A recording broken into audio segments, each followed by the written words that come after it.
आज सुबह उसके कमरे में मार्क का शव मिला। उसकी पत्नी तुरंत डिटेक्टिव मेहुल को बुलाती है। मेहुल अपराध स्थल पर आ जाता है और पत्नी से पूछताछ करता है। पत्नी, जब मैं कमरे में आया तो मैंने उसे मृत पाया। मैंने किसी को भी सूचित नहीं किया।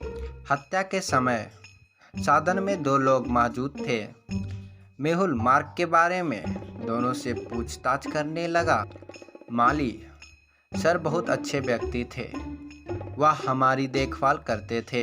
कुक, मैं सर के बारे में ज़्यादा नहीं जानता, सिवाय इसके कि वह भोजन की शौकीन थे। अब आप बताइए कि इन दोनों में से मार्क्स का हत्या किसने की, माली ने या कुक ने?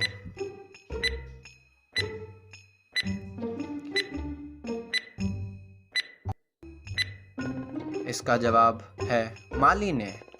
माली ने कहा, सर बहुत अच्छे इंसान थे।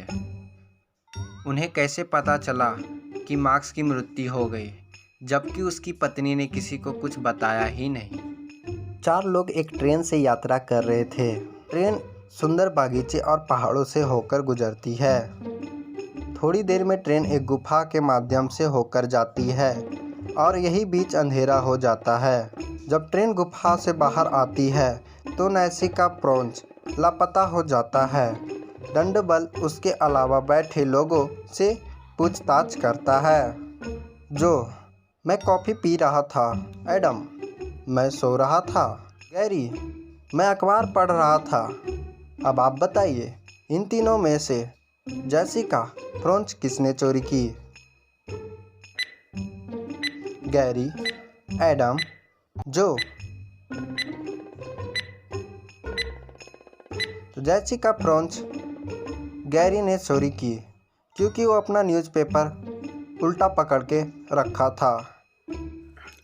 छोटे लड़के सैम का अपहरण कर लिया गया था, लेकिन वह किसी तरह से अपहरणकर्ता से भागने का प्रबंध कर लेता है।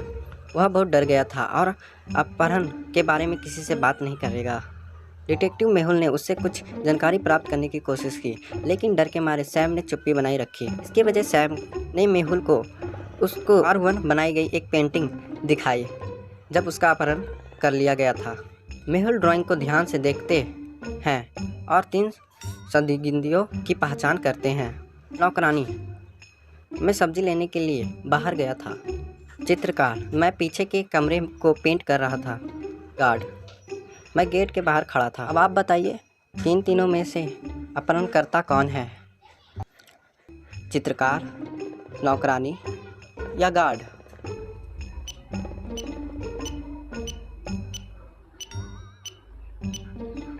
चित्रकार अपहरणकर्ता है, क्योंकि जो कमीज़ पर पेंट लगा हुआ है वो बिल्कुल सैम के चित्र के जैसे कलर से मैच कर रहा है, इसलिए इसका अपहरणकर्ता चित्रकार है।